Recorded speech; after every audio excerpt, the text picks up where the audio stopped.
So it's loading. I always hate this part because you never know if you're live or not, right? Oh, Mike, you're live, buddy. You're always live. Nice. There you go. Already going to throw me under the bus, aren't you? Jeez.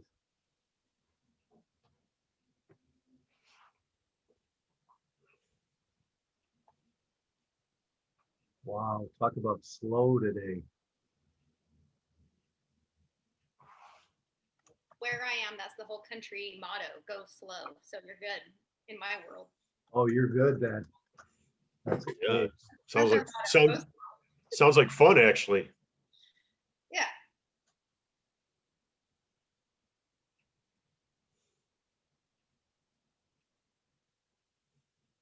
Well,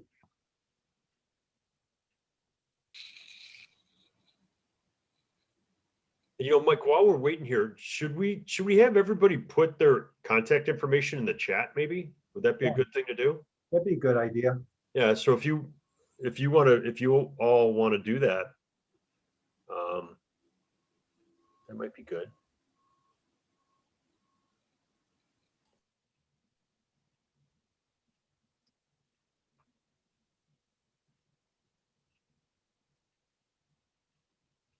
And while you're figuring that out, Mike, Well, I don't know if there's an issue with Facebook or what the deal is this morning, but I'm trying to go live public, but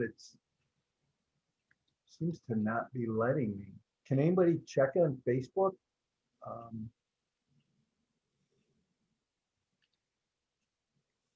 Trying to check, but I actually didn't know what your Facebook is. It your personal or is there a page? I do it off my well, usually if I do it off my personal, but then I go public, right? And for some reason,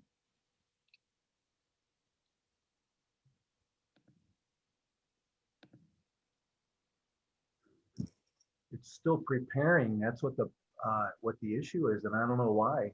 I don't know if that's a Facebook thing or. you got me. I don't see anything live on your personal page. Yeah, I just checked too. Yeah. I couldn't find it last week. You couldn't?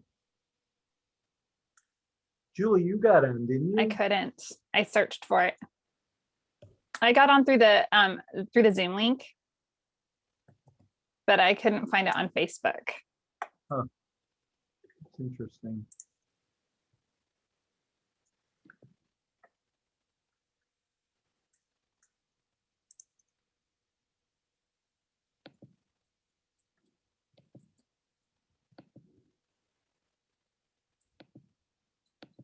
So like have everything shut off so that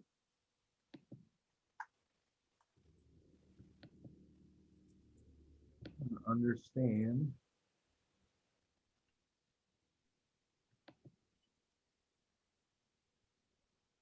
Hey, Sophie, I recommend if you can change your name from Derek to your actual name on your face because you came through as Derek Clifford in the chat. I mean, you put your name too, but.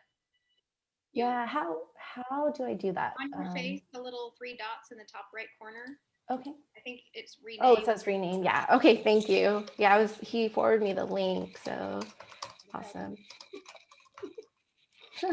I know. I was like, I don't know how to change that. There you go. Thanks, Melanie. You're welcome.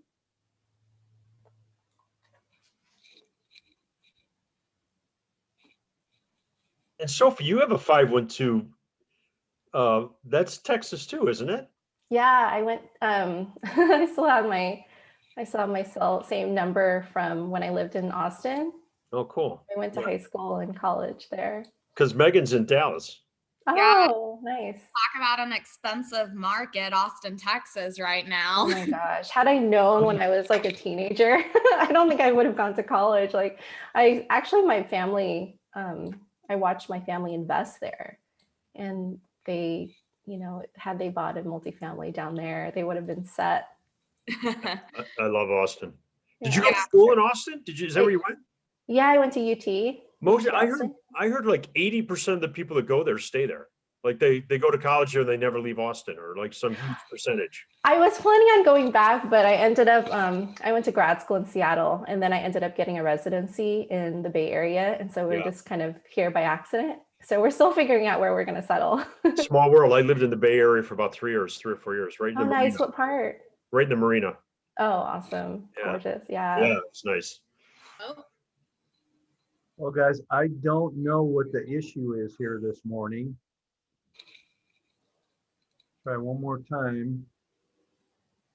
You guys, you could tell Mike's our technical guy because I have no clue what's going on. And listen, technical, I use that loosely because I'm lucky I know how to turn the computer on. That's true. Yeah, you guys are dealing with a real couple of knuckleheads here. Oh, I think we got it. I think we got it. The lag makes it difficult though, to know if you're streaming live. Okay, here we go. It said go live. I pressed go live. I think we're live. Yeah, Hey, good morning, everybody. This is Mike, and this is Saturday Morning Live, Multifamily Unplugged, the #1 Saturday morning radio show. And I always say, I think this is probably the only Saturday morning radio show, right? But here's where my co-host Moose and I are going to dive into some raw, unscripted conversation. Actually, I'm going to keep this really short this week. We are joined by 4 powerhouse guests this morning, and because we had a little bit of a challenge going live, we want to kick this off and get going. So, hey, good morning, ladies. How are you? Yeah. Doing great. Good. Hey, you know what? We are going to just let you guys jump in on your own and give a little bit of who you are, where you are, and what's going on in your life right now. So before we get started, Melanie, why don't you start? I'm Melanie McDaniel. I have a company called Freestyle Capital Group. So I work with lots of different sponsors to bring opportunities to investors. I'm also an educational platform, and my why is I am location independent, currently in Belize. You better Belize it. Go slow. Yeah, I'm eating for my coffee this morning. We got the Belize blend wow. here. So it's a lifestyle thing, and cash flow and financial freedom can give you that opportunity to build the lifestyle you want. So I'm living proof of it. So I like to help other people. Yeah, good morning, everybody. Was that? Sorry. No, you're good. Somebody was talking. So that's me.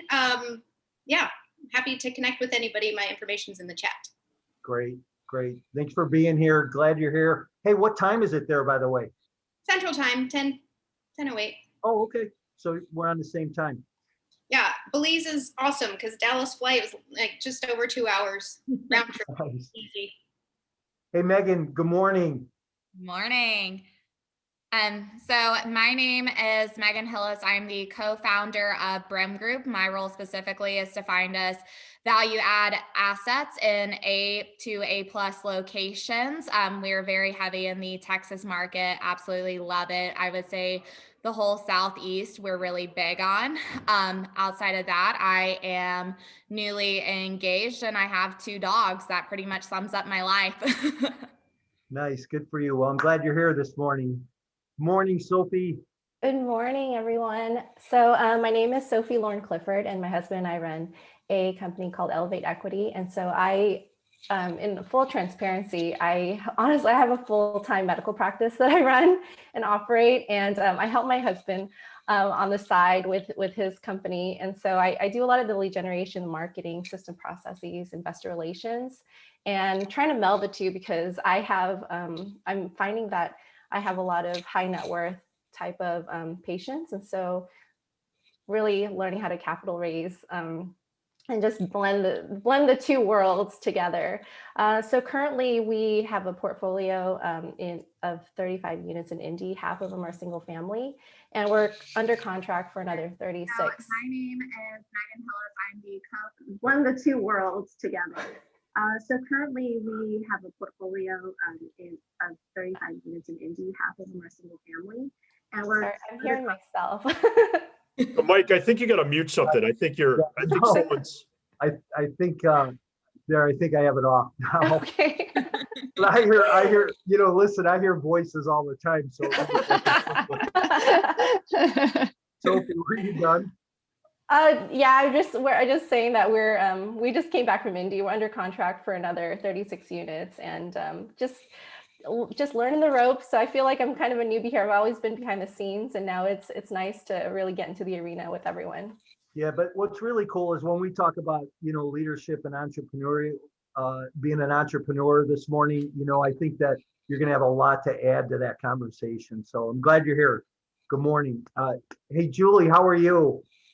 Hey, I am doing great. I hope my internet is stable. I'm on the Canadian border in far north Idaho. Sometimes my internet cuts out. If you have a connection to Starlink, send it my way. Anyhow, I am a capital raiser.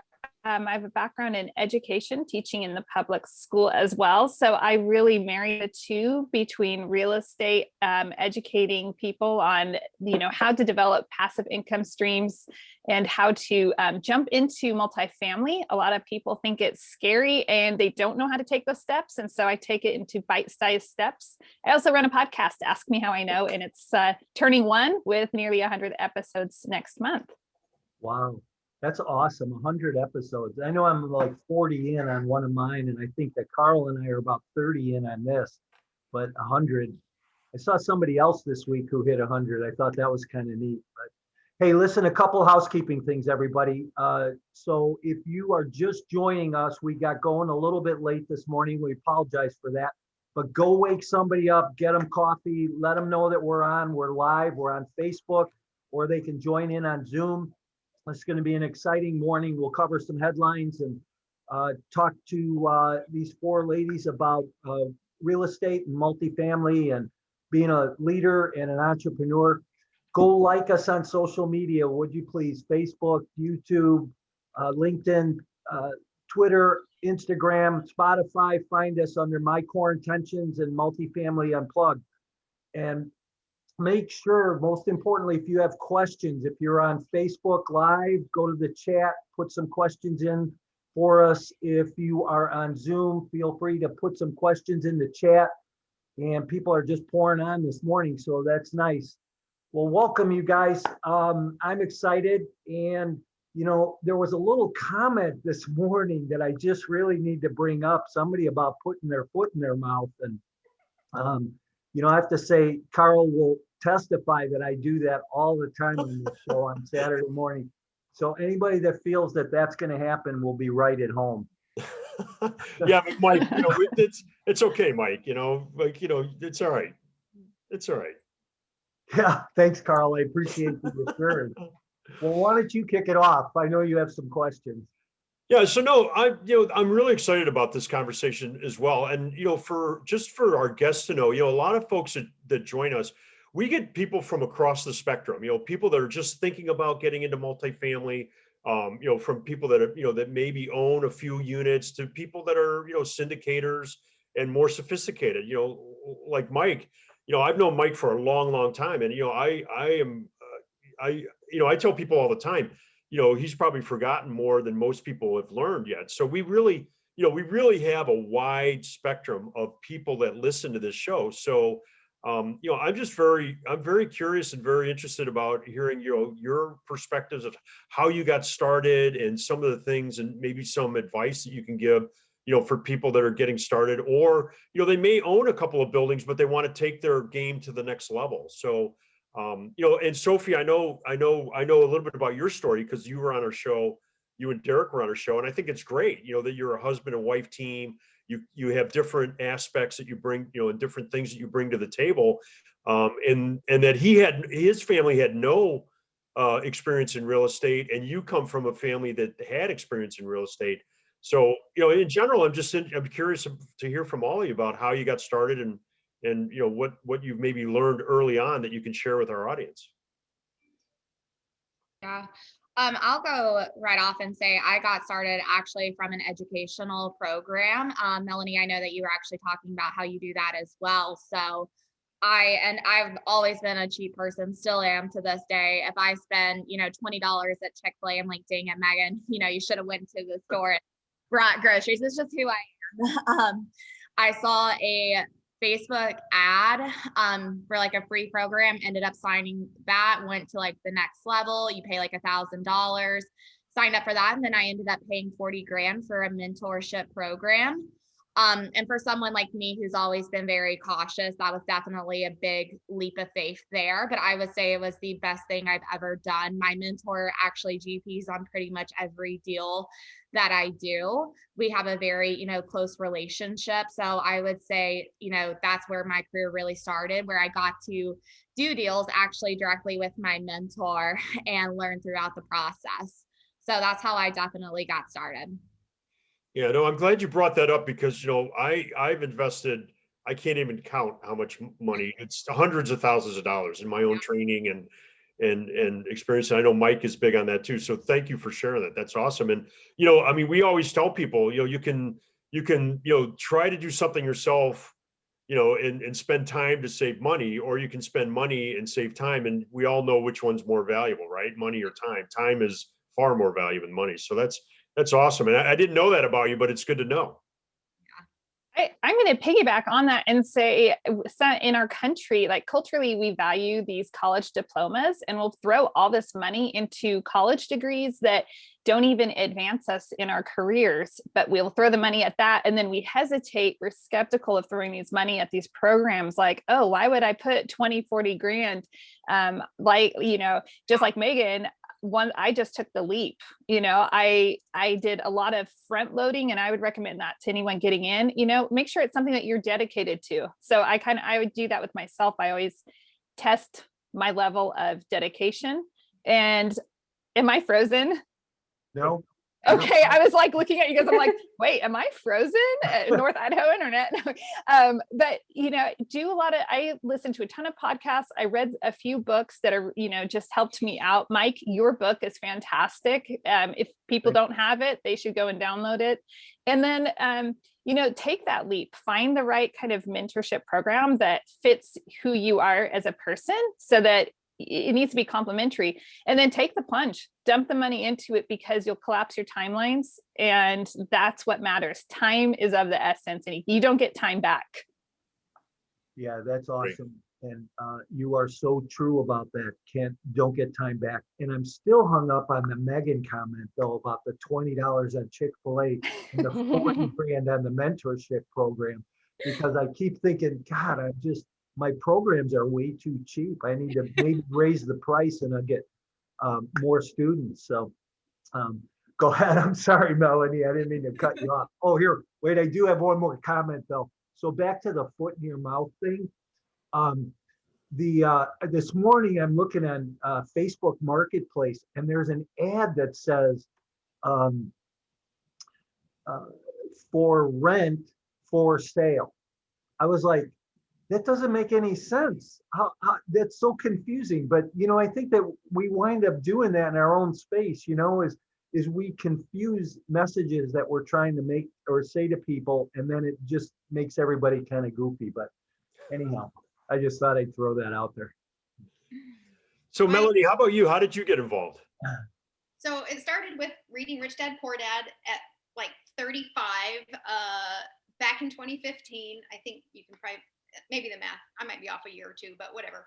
I was an employee. I worked for the government. I had the degrees, and that's what I thought I was supposed to do, right? Like Robert Kiyosaki says, go to school, get a good job with a pension. So I had that. I worked for the federal government, and then I read that book, and it was mind blowing. So fast forward, it took me a while to wrap my mind around the mindset that yes, I can do something different, go from the employee to the investor. And at first it started just as being a real estate agent, which was a great stepping stone. After having invested $27,000 in a training program, Rich Dad Poor Dad, there were too many zeros for me to wrap my mind around the multifamily space. But after working with investors as a real estate agent, continuing to educate myself, and then ultimately doing another guru training program, we'll say, for apartment specific, it's the mindset thing that has to shift. I mean, the seed can be planted, but you have to grow your little sprout to become the tree. So that was kind of my path.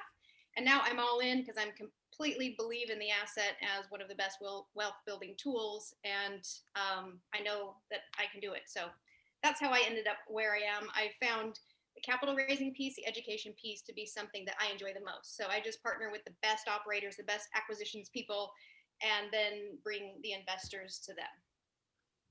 For you.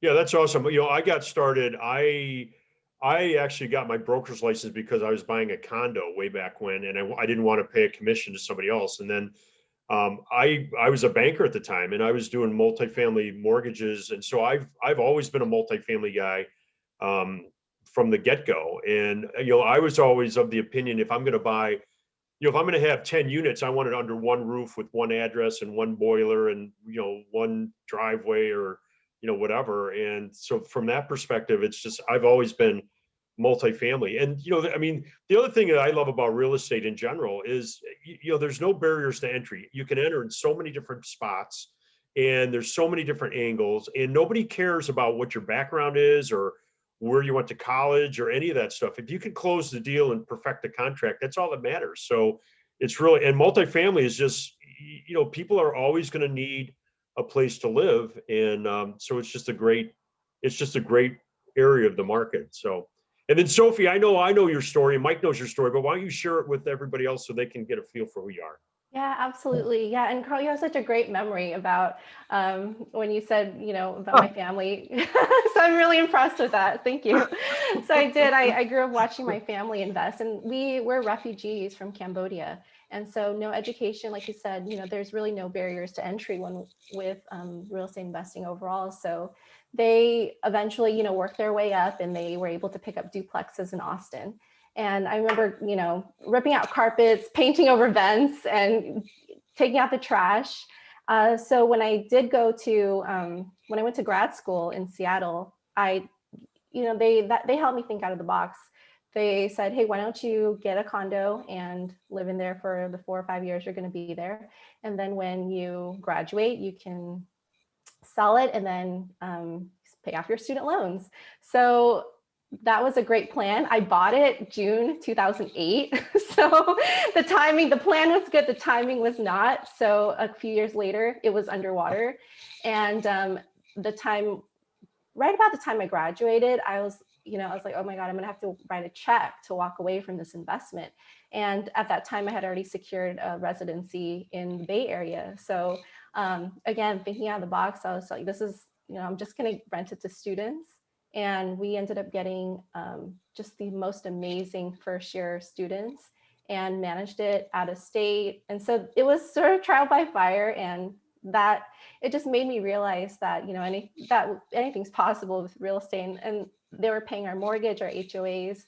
And so, you know, fast forward, we accumulated a bunch of single families. And then now, again, we're trying to scale up in the multifamily world. So, you know, what's interesting is, if I remember, didn't you like bring Derek dragging and kicking and screaming that he didn't want to be in the real estate business and didn't want to have any rentals? And now all of a sudden you show up with this rental, and now look where your world has changed, right? And I do like to take credit for for him getting into the real estate world. That really leads into the whole conversation about, you know, being a woman in the multifamily space or in the real estate space and family and the whole thing, you know. So I think that really is a great picture of where this whole thing goes. Absolutely, yeah. Mm-hmm. I see a lot of times just being, you know, a young woman in this, where I have issues sometimes with brokers, getting them to realize that I'm serious, that I know the cap rates I'm looking to buy at. I know how to analyze T12s, rent rolls, put together deals, syndicate deals. And I know right off the bat, that is something that I think that, you know, I've struggled with a lot, is getting the respect of brokers, actually. Yeah.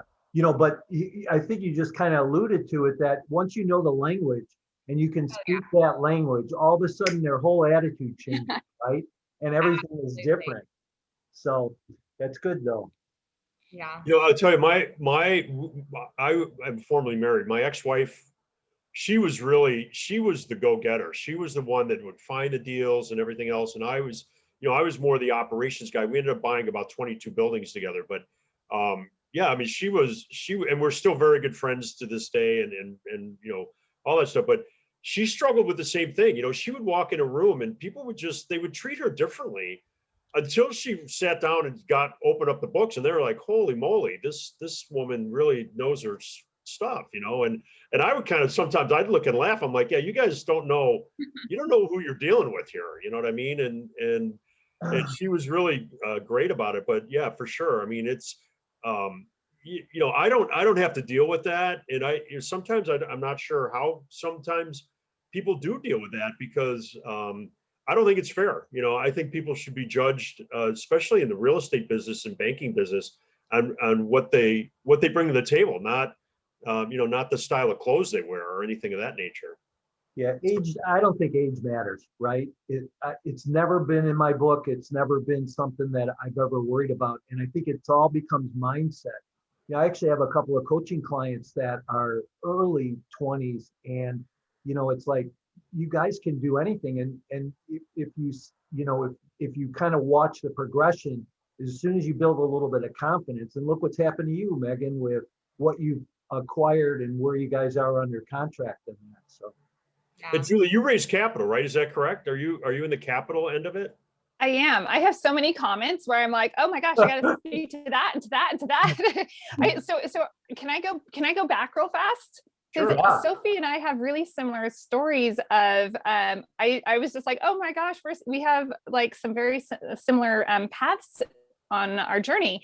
So I come from a residential background, and it was like the son-in-law thing to do. And then similar to you, Megan, I was a residential agent when I was 25, and I looked like I was 12, and people didn't want to take me seriously. And to like learn how to communicate in this whole different way, I had to prove myself that and being kind of bubbly and effervescent, people really didn't want to take me seriously at first. And then they realized, oh, she's for real. She's legit.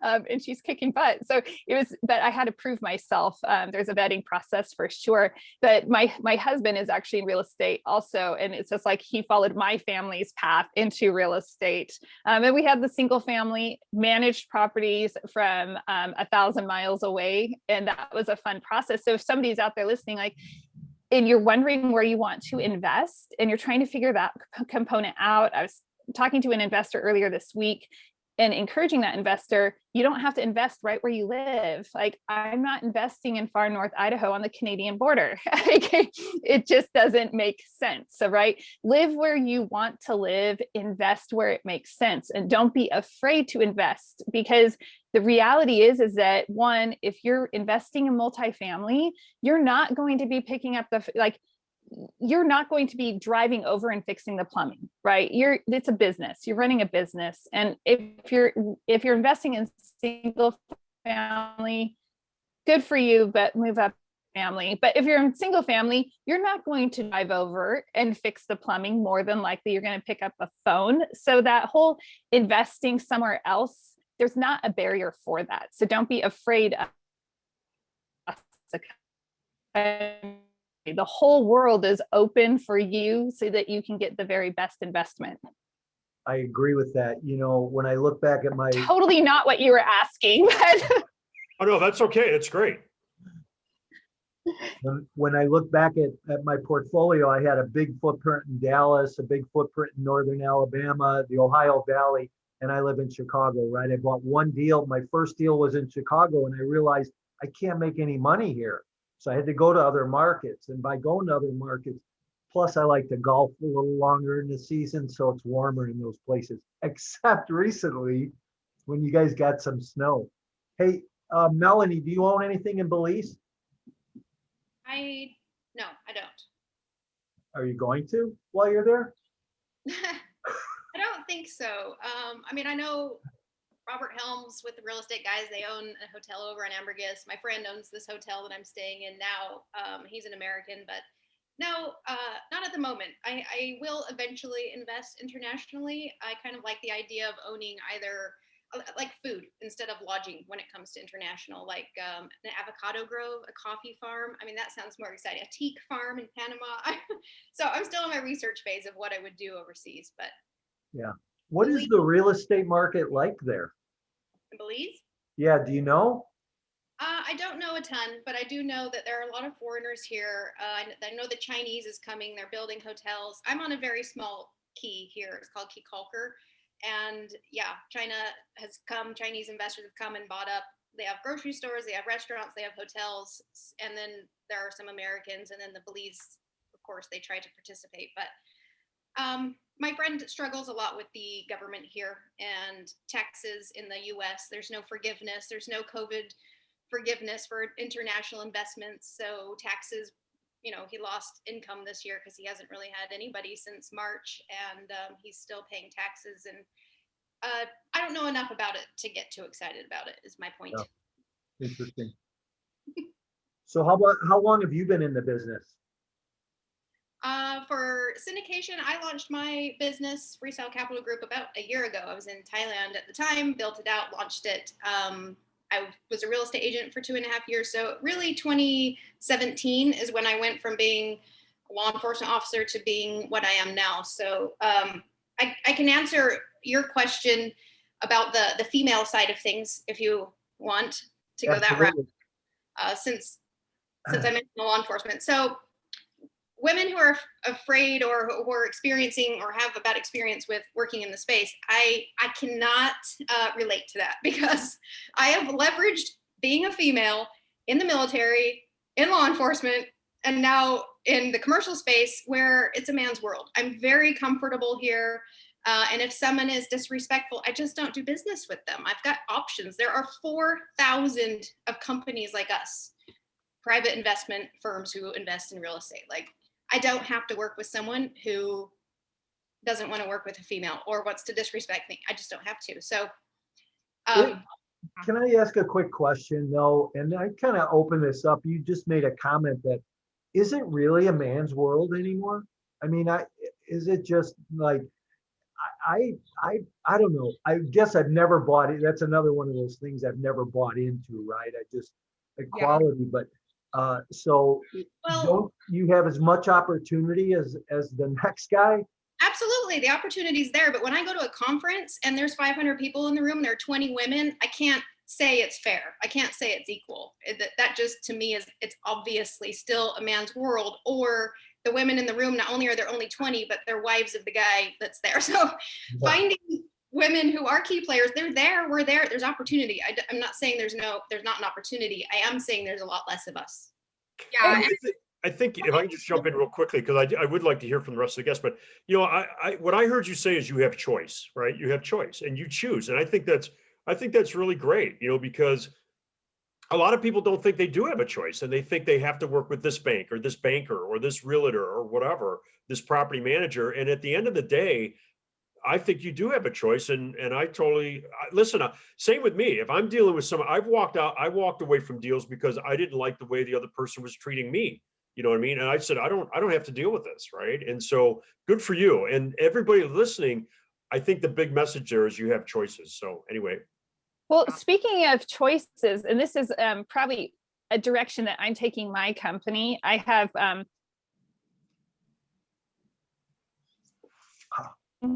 right at the good part. She's about to give us the key to the world. Right. Julie, where'd you go? Julie, bring the keys back. Julie, you got to go to Belize. The connection's good down there. Yeah. All right. Well, okay. Well, I'm gonna move. Am I back? Yeah, you're back. I come back? Yep. Okay. I want to put something out there for women. All right. Boy. You know, while Julie is fixing that, this is something I want to throw in too. Actually, all of my GPs, they're all males. Our whole team is actually full of males, but they are so respectful with me. I mean, they are the freaking best. Like, I truly have the best relationship with them and enjoy working with them. And similar to you, Melanie, male, female, it doesn't matter. If I just don't like someone, it doesn't even matter about gender. I'm just not doing business with them. There are so many syndications, GPs out there, capital raisers. You can really be selective on who you want to work with. So I wouldn't even say it's a male or female thing. Just if I don't genuinely enjoy doing business and the trust isn't there, it's not going to be the best fit. I don't want to be married to someone that I don't like for 5 to 7 years, you know? Yeah, for sure. And that's what I say about a deal too, is don't ever get married to a deal, right? You don't want to be emotionally involved, because once you are, it's hard to walk away. So that's a smart choice. I think Julie's back. Oh, I love how she froze. yeah, look at that. Hey, You no, know, it's interesting. I came from the banking world, and you know, the banking world is like the real estate world. It is very male dominated for whatever reason. But you know, again, I was lucky. I grew up with 4 sisters, so, and they're all great women. You know, really great women. And some of the best, most professional people I dealt with were women in the banking business, because they got there on their merit. They got there on their intelligence, on their hard work, you know, on all the things, and as opposed to somebody that played in the NHL. You know, I'm a hockey guy, you know, some guy that, you know, that he played for the Blackhawks, so he got hired as a VP, but he didn't know jack about banking, you know what I mean? So yeah, there is some of that out there. And I think, like you were saying, Megan, I venture to say that people you work with respect you because you earned that, right? You proved that you were, like all of you, you proved that you deserve a seat at that table, and that you can keep it, you know? So that's awesome. yeah, for sure. Am I live? Is this working now? Yeah, you're back. Go ahead. I'm so sorry, you guys. Megan, I love what you said. It is not like, this is not about gender at all. Like where I can say I'm the Oh, God. When you come back, don't ask, just start talking. Yes. I'd like to add, in addition to, the gender preconceptions, growing up, there's a cultural preconception too. And so, it was like the double whammy of like, growing up as like perceived as the quiet Asian girl. And I felt that going into the medical field as well, where I'm sitting in a room of like 20 other male physicians, and I have to run my case studies by them. And then even this past weekend where we were in Indiana doing a walkthrough for our property, and I was the only female in a group of like 15 other men. And the reality for me is that I've honestly never felt that, like Megan said, like Melanie, I've never felt a barrier, because I think it is a mindset thing. If we tell ourselves a story that we aren't up, if we're inferior or we're not up to that, up to that level, then that's going to be the reality, right? And so how we think makes up our reality. So my parents have always taught me to just create your own reality. So that's never been the case for me, in the sense of like, I just trust that if I don't know something, I'm going to learn it, and I'm going to be able to contribute to that conversation. So again, like I agree with the women here. I've never honestly thought of that as a barrier to entry in any field whatsoever. Yeah, I would say too, like whenever it actually comes down to doing business, like, yeah, I'm rainbow, sunshine, outgoing, bubbly. But when it comes down to like contracts and negotiations, I mean, the group of guys will tell you I'm probably more of the sharky, assertive person than actually they are. But they're so like, they have never one time made me feel like I don't have a seat at the table on the negotiations and things of that nature. So I would even go as far to say, when it comes to being more so assertive in the group, it actually is probably more so me than actually my team of guys. I find the same on my team. I'm the bad cop. I am too. Yeah. I get that about you, Melanie. I Hey, know. Well, it is who I am. So but in a good way though, you guys bring that strength to the table, and I think that's really important. You need to have that, right? You need to have that in the negotiations. You need to have that during due diligence, because if you're going to go back and retrade a deal, or there's a challenge and you need to look at it. Hey, something that I wanted to know now, Megan, I know that you're on the GP side. Melanie, do you do GP deals, or do you just raise capital? I would be GP because it's a pure syndication. So Okay. I'm not like doing a special vehicle or a fund or anything. It's yes, I become part of the GP. Okay. I have a thought on what we were talking about, and it's kind of a woo-woo concept, but sometimes if people are having a struggle with gender, with race, with whatever, oftentimes when we're worried about what someone else is thinking, it's because it's a mirror of our own thoughts. So if I sit around and think all day that men treat me different, it's because I'm treating them different. I have a different thought about them. So it is a reflection. It's something inside of us. Otherwise, you wouldn't even notice it. So I try to go that route. If I have an issue, I'm like, well, this team is all some different race. I have to think about it myself. Why is that even coming up? It's because it's in me, not them necessarily. We can't reflect everything on someone else. You know, it's such a great point to make. And, Mike, and all of you don't know so much, but I'm a huge Think and Grow Rich guy, and Napoleon Hill and all those things, and work with Bob Proctor. And it's mindset. You can have the best property, the best management, the best financing, the best team, the best market conditions. It boils down to mindset in my world. 95%, if not more, of everything we do, including real estate, and looking at the real estate market and your position, whether you're getting started or you're like Mike that manage 4,000 units. It's your mindset is so important, and remaining positive and surrounding yourself with supportive people, male or female. It doesn't matter, who they are. If they're supportive, and Napoleon Hill talks about the power of the mastermind. He defines it as two or more people working harmoniously towards a common goal, right? And harmonious is that pivotal word, right? It's like people working harmoniously together. And, if anybody, people that are listening, if you're interested in, like Julie said, approaching multifamily like a business, because it either is or it isn't. But if you're going to approach it, if you're going to approach it as a business, you're not going to do it alone. You're going to have to, bring other people into the mix, and having people with the right mindset and having the right mindset yourself is so important.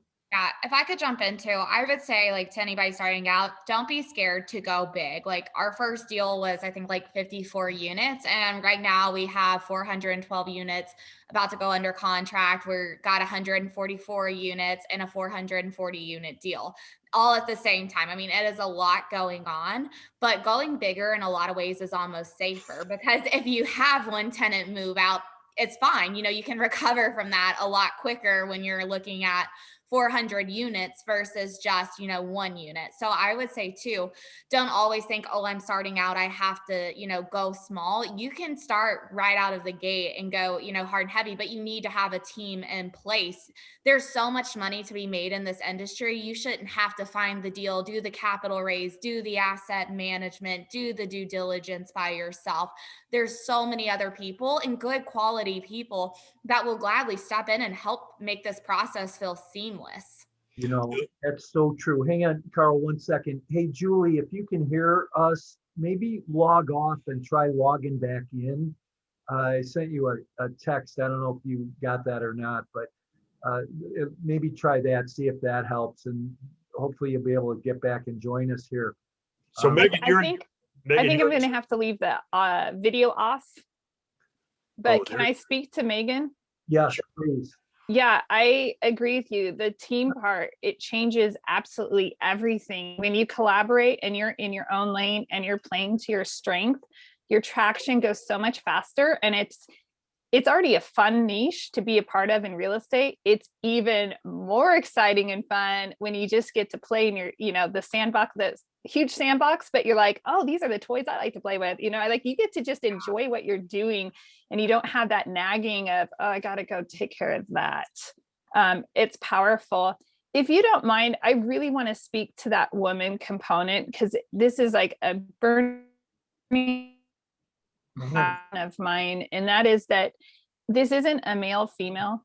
Oh, every time I'm going to try this again, but I'm going to type it, and then Melanie, you say it. You're good. Go. You're good. Okay. I was just going to say, women don't seem to not want to become educated in investing.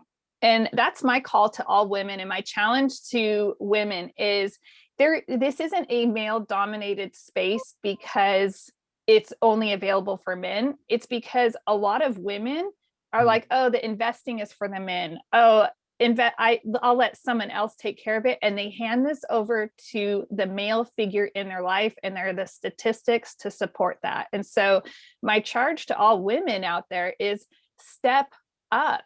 Inform yourself. This is not just for men to understand investing and to take action on investing, but it is our obligation. It's our responsibility. If we want, quote, gender equality, then we also need to rise up, and we need to know and understand investing options, and how to not just pay the bills and make a household budget, but how to be tactile in our investing. Yeah. Good advice. Very good. Thank you for that. I'm glad that you finally got that out. You're right.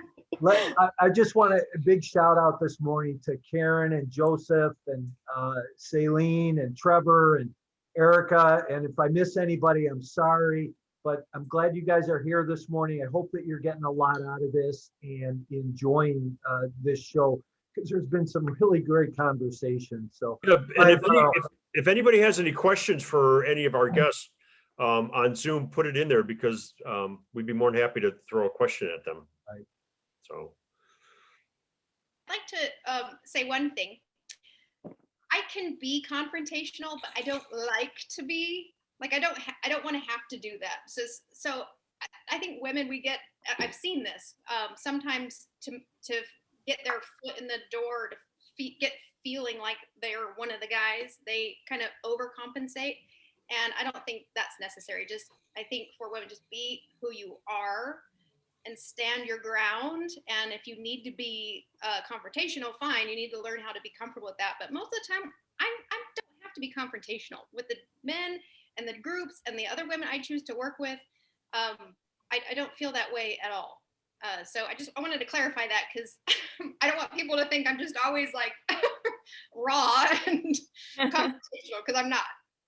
I like peace and love in yoga. okay. I'm reading this question here asking about closing. And I think that honestly, that it depends on your company. For us, if we put an LOI in, we're going for this property 110%.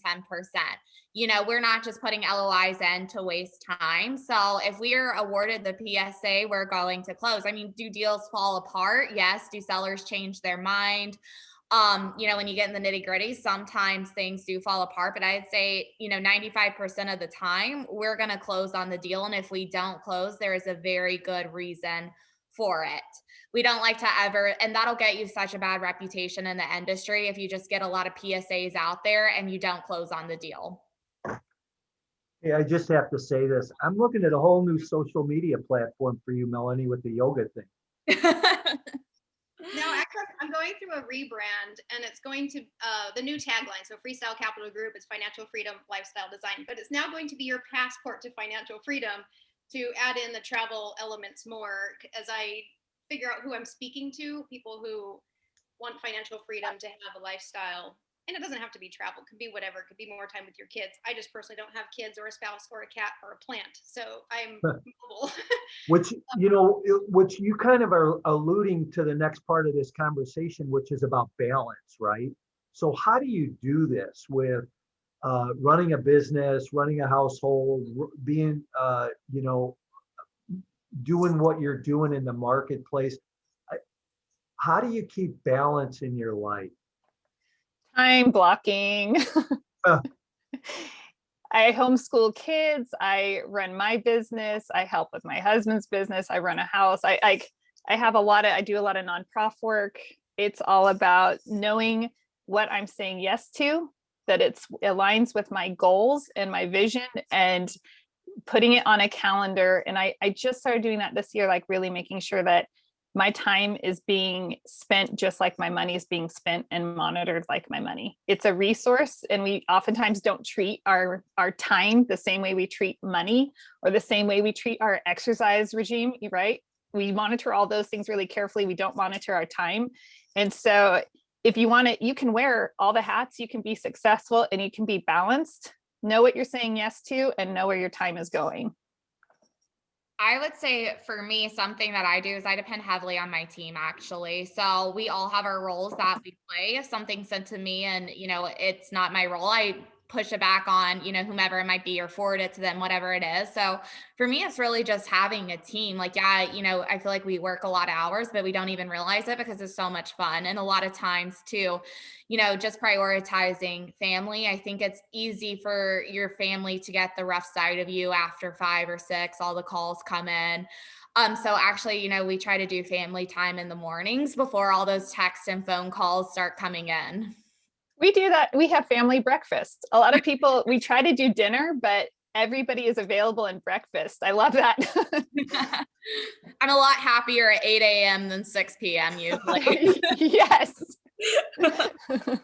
No, it's interesting you say that, because, you know, something came to mind while you were speaking, both of you, or all of you actually.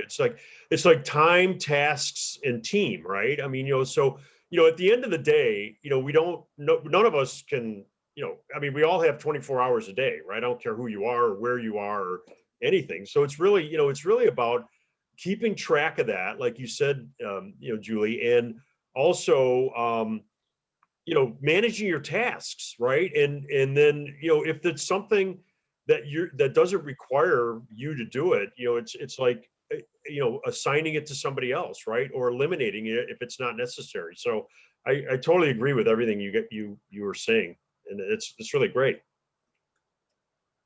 Yeah, I would agree with both Megan and Julie. Like sometimes we really have to get clear on your non-negotiables in terms of self-care, especially because those are the first things to just fall by the wayside.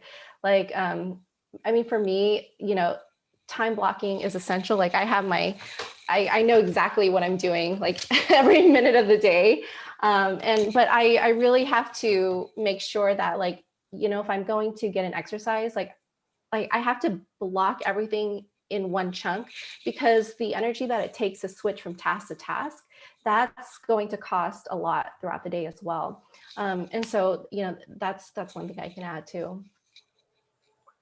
I don't have family or anyone else to worry about besides myself, and I'm a minimalist, so I don't have anything. I don't have a yard to maintain or snow to move. So I've freed up a lot of time in my life. But what I've done is I've tried to design a business where I don't really know when work ends and life begins, and that comes in the form of my investors. I don't want investors. I don't want a list of names of people I don't know. I want people who are building life together. We travel together, we get together and have fun. I don't want to know what time I've clocked out and what time life is happening. So for the most part, excuse me, that's what I'm designing. So I have a calendar for sure. I have to live by my calendar. I'll miss meetings and Zooms and whatever. But for the most part, like here, you know, I was listening to an event while I was watching the sunset, just simply because they were at the same time, and I can't change the time of the sunset. So, yeah, it's probably not. I would say my balance isn't perfect by any means, but I'm building a business right now, and honestly, it's fun. I really enjoy it. So until I hate what I'm doing and I feel out of whack, I guess I'm just going to keep doing what I'm doing. So that might not be the right answer. I hope you're writing a book about that. People keep telling me I should write a book, and I have a YouTube channel. It's the best I can do. I'll put it out there, but yeah, I don't know. Yeah. You know, I don't think there is a right or wrong answer. I think, you know, all of us, and, you know, there's 6 of us on this call. We all have different perspectives and different things going on. I think that's great. But, you know, you brought up a really good point, Melanie. Like, have fun. You know, I mean, life is too short not to have fun. So, you know, whatever it is you're doing, you know, have fun doing it. And if multifamily is something that can create that for yourself in your life, then go for it. You know, I mean, that's the way I look at it. I spent a lot of my life wishing I was doing something else. When I was high school, I wished I was in the military. When I was in the military, I wished I was in college. When I was in college, I was wishing I was in my career. When I was in my career, I wanted to travel the world. I'm tired of it. So I just want to be present here now. And if I don't love the building process and the business process, then that's my fault. So I've designed it in a way that it's fun. You know, so Jim Rohn talks about that, and he says that, you know, people strive for success and they want to be successful, and they try to put balance in their life. But when they're at work, they think about being on vacation. And when they're on vacation, they think about being at work. So they're never really enjoying where they're at. And I find that can be a challenge for any of us at any given time. A couple of weeks ago, Carl and I had an opportunity just to get together and go out and have a meal together. And it was nice because we really didn't talk about work. We kind of talked about what was going on in life and what we were doing and how our kids were. And, it was like a good break because Melanie, you kind of made a comment about that separation between work and business and not even finding a place. And I end up there sometimes, but I end up really stressed out because it's all work, and there's not that leisure point. Sometimes I hit a wall and I got to say, oh, I'm done, so. Hey, I have a quick question here because I know we're getting short on time, but let's get to this. Erica had a question for any of the guests here. I'm just getting started and I'm still trying to figure out how to come up with all the cash to get started. Any suggestions for a single mom with 2 kids in college working a W-2? Yeah, I actually have a couple comments there. I would look into a syndication. You don't need a ton of cash to get started. Look into doing a non-recourse loan, lining up with a sponsor who will teach you the side of the business. There's a sponsor that'll just sign on a loan, give you EMD, and then leave you out to dry. And then there's sponsors that will walk you through the entire process of it. So that's the route that I would suggest, is look into a true syndication model and non-recourse loans. But I know other people might have other ideas as well.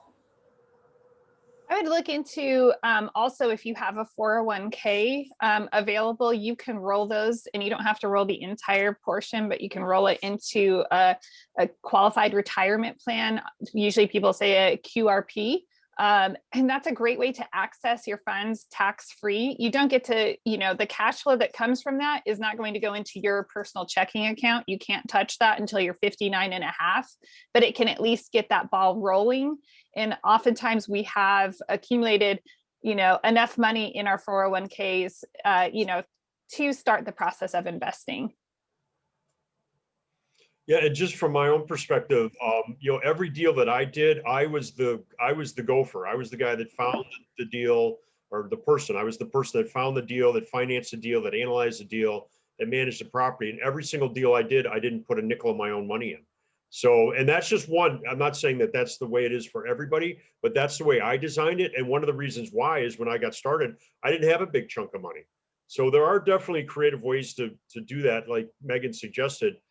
Find a partner, that's willing to work with you and you can learn from. And then, as Julie mentioned, a lot of our investors had 401ks, whether it was them personally or a relative or a spouse or somebody that had a 401k money that you can also use to invest. So good advice there. I actually have a policy. If I put my money in, I don't put my time in. If I'm putting my time in, I don't put my money in. I know everybody has different opinions on that, but that's just, the way that I do my business. I'll just weigh in a little, and I'm not a single mom with kids, so take what you want out of it. So I had a W-2 job. I used my self-directed retirement accounts for the first couple of investments. Did some joint ventures on small, like I did a mobile home flip. So that was like a $9,000 joint venture. Everything you do, you learn. And when I went from the W-2 job to being the real estate agent, I made a lot of money, and that's not typical. So I wouldn't recommend that, but that's how I got into my first syndication. So for what it's worth, that's all. I can't speak to it too much. Hey, I'll just tell a quick story. So when I first got in the syndication business, I had a real estate sales business, and I didn't go to any of those people in my circle or network. I put a little ad in the newspaper for $45. I said, real estate investors wanted. And my phone rang off the hook all weekend long, and I raised my first $200,000 for a syndication off a little ad way back a long time ago, but it's crazy. The simplest little things you can do, all of a sudden you can attract somebody else with money. And I always say that if you have a good real estate deal, money will show up. Mike, you make a great point. Part of it is because I know you're a big networker. I know I am, and I'm sure our guests are big networkers as well. Tell people what you're up to. Even if you don't have if you haven't done a deal yet, just tell people, hey, listen, I'm looking at getting into multifamily, or I want to buy a 3-flat, or whatever it is. Just put yourself out there and start talking, because you will attract. If you're serious and you're authentic about it, you'll attract people and say, yeah, that's great. I have some 401k money and I'm not real happy with my mutual fund that's making 2% or whatever. Maybe we can partner. And I'll tell you what, I can tell you story after story after story where I would just tell people what I was doing and they would say, you know what, my brother-in-law always wanted to do that. Or, you should talk to my accountant or my lawyer or whatever. So don't be afraid to put yourself out there. Like Megan said earlier, think big, right? Go big or go home. Think big. Just even if you haven't bought something yet or you haven't raised money yet, just put yourself out there and start talking to people. You'd be surprised at what comes out of it. Yeah. Talk to people. That's the key thing right there. Network, get to know people. And even if it's, share your BHAGs, your big, hairy, audacious goals, share those with other people, put them out there, because you will be amazed at how you're going to start to attract those people into your life, or someone will connect you with, I know someone. So really putting that out there is huge. For sure. Yeah. And Melanie, yeah, good point. Listen to podcasts. I think Julie brought that up earlier. Listen to podcasts, right? Educate yourself and listen to people that resonate with you. If it resonates with you, take notes. Reach out to that person, right? They might be able to point you in a direction. And the other thing I tell people all the time, I don't care if you're John Buck or anybody, anybody that has success in real estate, unless they inherited it, they started with one property, right? All of us started with one property. Most of us can remember that first property, mainly because we made a lot of mistakes, right? Mine was an 18-unit building. I made every mistake in the book, right? I can tell you what address it was, how many units it was, everything, because I made so many mistakes. But my point is, think big, and get started. Tell other people about it. Listen to podcasts, and we all started at the same spot with one property. Yep, that's for sure. Hey, we're about an hour in, and if anybody has any last comments or suggestions, or say, hey, let's go get another cup of coffee, it's up to you guys. So, but if you want to just maybe start wrapping up. I'm going to go back and close with the concept of balance. And my husband taught me that balance, it really isn't something that's realistic, but harmony is more realistic. So strive for harmony in your life. And that means that some days it might lean more heavy on your business side. Other days it might be more family side or other, right? So it's not ever going to be equal, like a balance in our minds, but let things kind of slide one way or the other. Just keep tabs on it and talk to people. People are really friendly, especially in this space. Yeah. Boy, that's a big point. If you have questions, reach out to anybody. Carl, you alluded to it also, that, I think people are more open and free with information today than ever. And social media, I think, has had a lot to do with that. So there is a ton of information out there, and definitely reach out to people. Mike, we have time for one more question or no? Yeah, sure. Yeah. Okay, so Heatherly, and any of the guests can take this. Heatherly asked, can the speaker share if they have a key team they work with for each deal or multiple teams? So I guess the question is, do you have multiple teams that you work with, or do you work with one team and look at deals? So anybody want to field that one? Go ahead, Melanie, all you. Well, I think you are the key, right? I believe in dating before getting married, so I'm dating lots of sponsors right now. Yeah, I would say it just depends on the deal. Kind of like Melanie said, like every sponsor has markets they want to be in. If I am doing a deal in Texas, I have my core team in place. We're good to go. We know how to take it down. If I want to do a deal in Chicago, my team's probably not overly interested in that. So I might have to go GP with other people. It doesn't mean it's a bad deal by any means. It's just everybody has their own comfort levels. I would say every deal is completely different. We've done more deals different than alike. Great advice.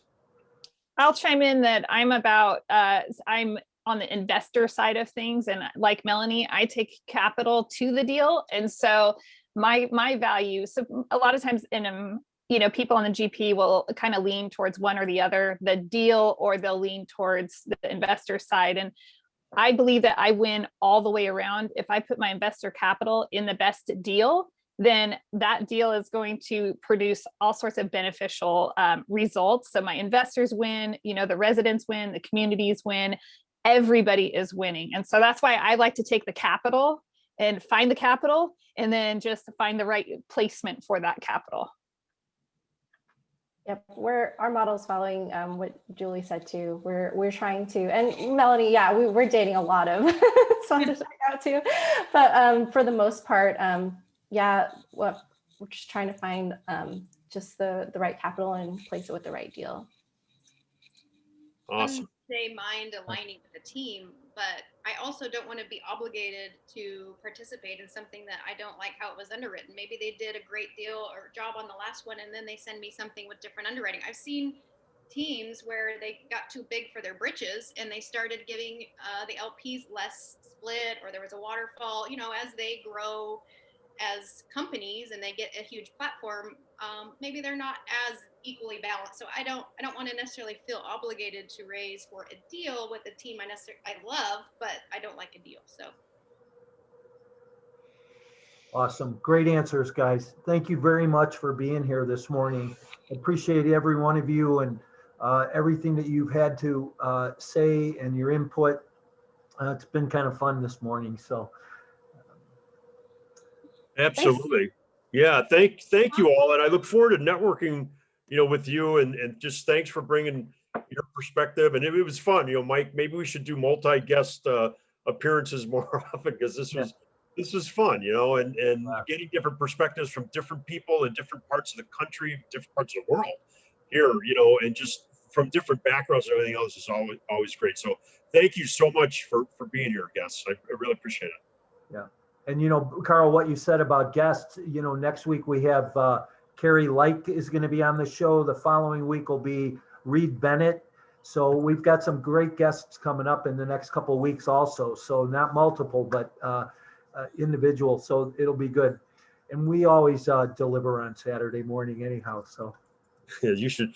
Yeah, I'm waiting for my delivery of coffee, Mike. You didn't bring any coffee today. What's going on with that? Yeah, well, I drank too much. I'm down to hot chocolate now. thank you guys so much for having me. Yeah, thank you Thanks guys. for being here. Super fun and great to meet you, Megan and Sophie. Yeah. Nice to meet you guys. Thank you guys so much. Pleasure to meet everyone, and hopefully we'll do some deals together. You never know. That's right. Make sure you let me know about this week. I will. Yeah, I'll be in Chicago. I'll send you over my schedule and we can work something out. Perfect. And Sophie, thank Derek for lending you to us this morning.